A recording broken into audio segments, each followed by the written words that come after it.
ஆசீர்வதிக்கும் தேவன் உன்னை ஆசீர்வதிப்பாரே. ஆசீர்வதிக்கும் தேவன் உன்னை ஆசீர்வதிப்பாரே. நீ கையிட்டும் செய்யும் தோளில் ஆசீர்வதிப்பாரே.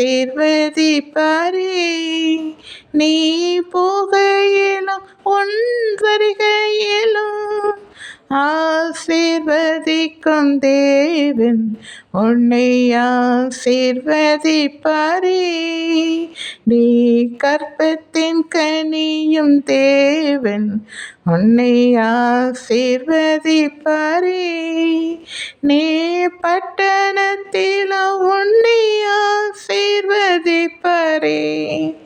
உன் நிலத்தின் கனியிலுமே உன்னை ஆசீர்வதிப்பாரே. நீ வாழாகாமல் உன்னை தலையாக்குவார் என்று சொன்ன தேவன் உன்னை ஆசீர்வதிப்பாரே. ஆசீர்வதிக்கும் தேவன் உன்னை ஆசீர்வதிப்பாரே. நன்றி.